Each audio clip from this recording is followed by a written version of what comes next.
Hey everyone, my name is Leon. You may be asking, why do you have this YouTube channel? Well, what I'm ultimately trying to do is promote myself. I love interior designing, I love modeling, and I love, to help people and with their problems. If you have any questions, just comment below and I can respond ASAP. Today I have a few things I want to do with you guys. I have the things I hate game, I have a food for thought, and then I have a poem that I have written. I just want you guys to know that if you have any questions, comments, or anything, just comment below, and like I said before, I'll respond, and I'll hopefully can help you guys out. Okay, so the things I hate game. The first thing that I hate, crazy bitches. I really fucking hate crazy bitches. I don't know why, but it's just too much to handle sometimes. Like, I have this friend, right? So he was texting me the other day, and he was telling me about how him and his ex, didn't end too well, but they ended on better terms later on.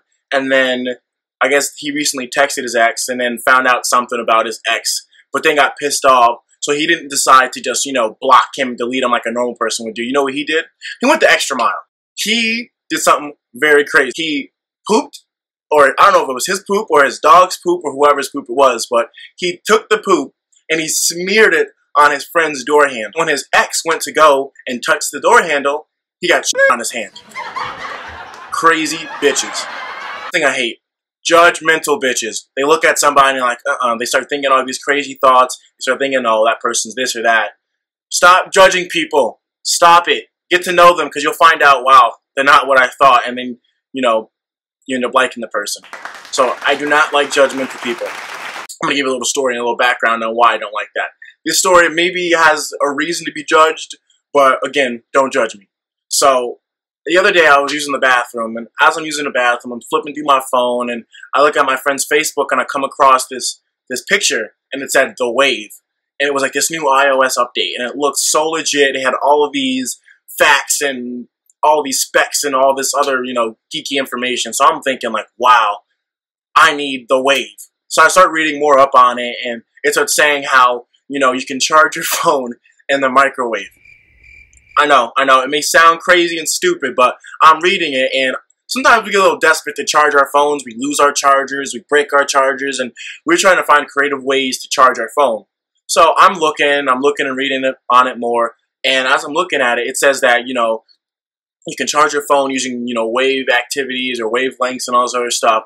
So I'm thinking, if I can use a microwave to charge my phone, that will solve all of my problems, because you know why? You will never lose a microwave. So I get off the, finish using the bathroom. I go over to the microwave and pop that sucker in. But let me rewind a little bit. So as I'm reading more on it, it said you do not charge your phone for longer than 3 minutes or whatever. So I'm thinking, oh, I'm gonna put it in for like 30 seconds. Gonna have a full charge. I even screenshotted my charging, percentage so that I could show my friends who were downstairs in the basement while I was using the bathroom. And I was gonna be like, look, I found out this new thing. You guys are going to love it. So I put my phone in for 30 seconds. Didn't even last 2 seconds in the microwave. Put it in, put on 30 seconds, and all I started seeing is sparks and smoke. And so I stopped, took that thing out. When I opened it up, the smell of the waft that I got into my nose, it smelled like nuclear activity. Like, it just smelled so bad, like a nuclear disaster in my nose. It smelled so bad. And my phone was hot, but I touched the home button.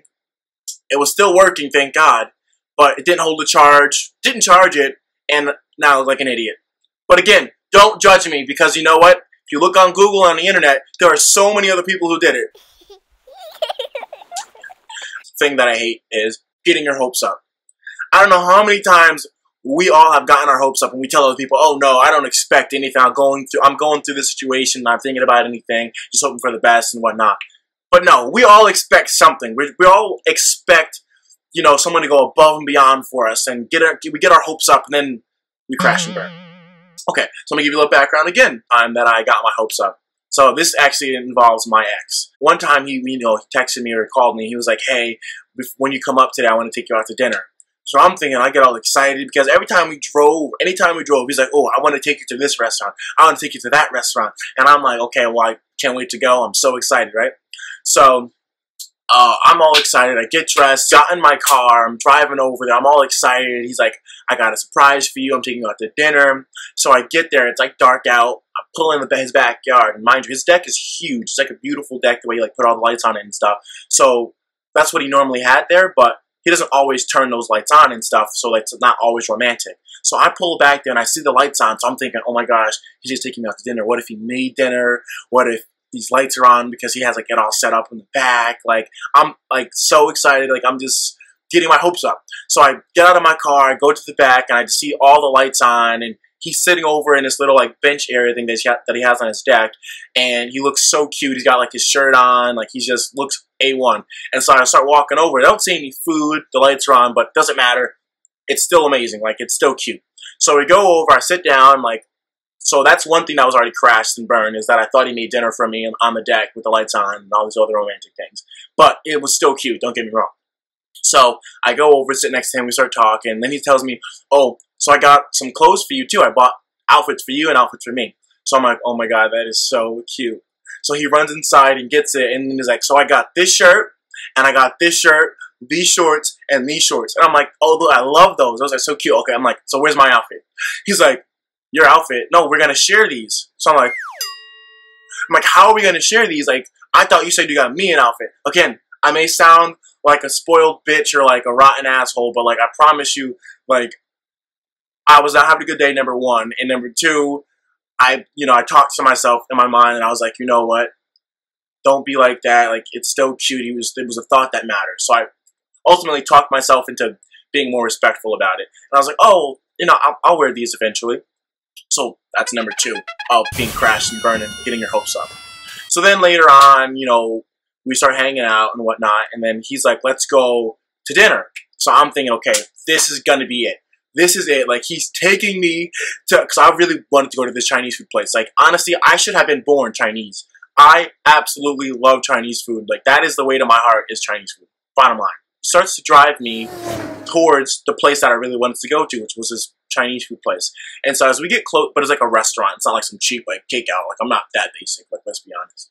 So anyway, so he starts driving me towards that direction. And, like, that place that I really wanted to go to is like, I can see it. It's in my vision. It's on the right. So he starts going, and I don't think he's about to make a right. And then he makes a left. And I'm like, and then he pulls in, and I'm like, okay, well, maybe we're not going to that place. Maybe we're going to another one.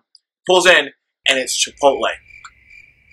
I'm like, my heart just dropped. And I'm like, this whole day has just been, like, he's trying to be cute. He thinks he's being cute. That's all that matters. But I got my hopes up and to ultimately be let down.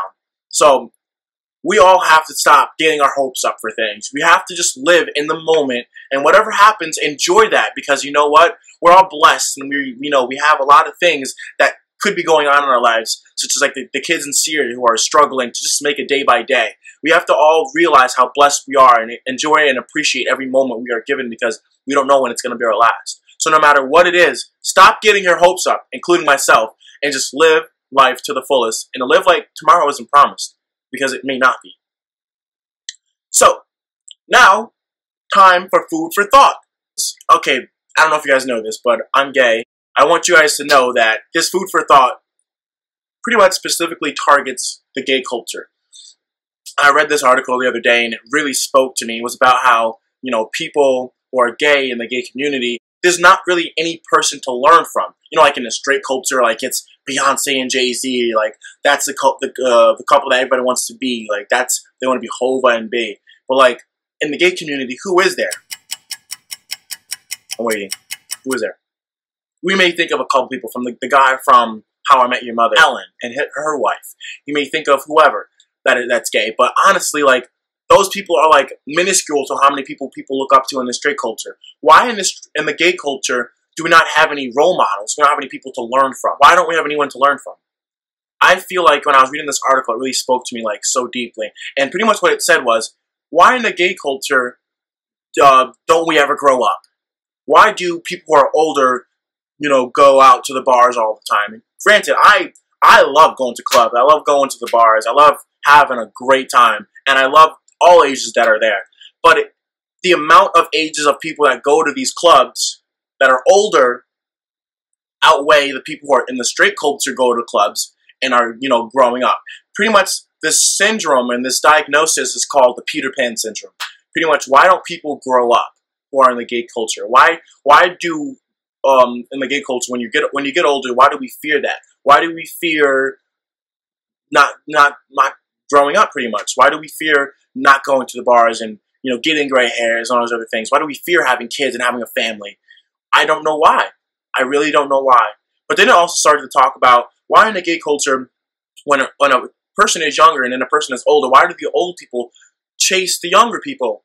Why don't, instead of chasing them, why don't you become a role model for those younger generations so that they know what to learn from and they know how to love another individual who is of the same sex. They know how to treat that person who's of the same sex. And they know how to ultimately grow up.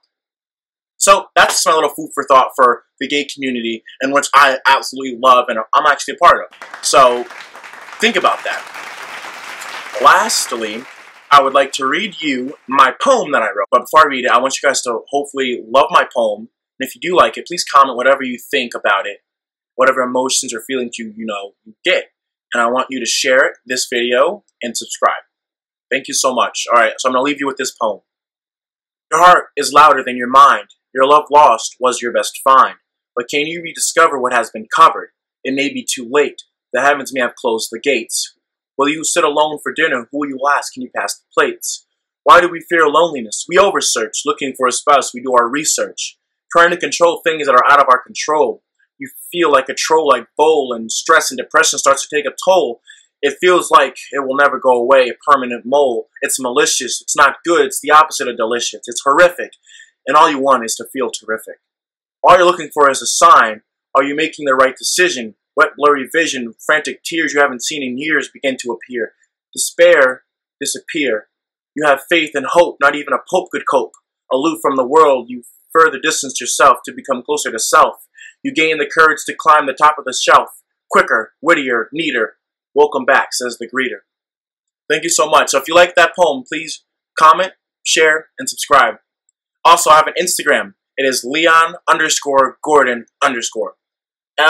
LEAON_GORDON_.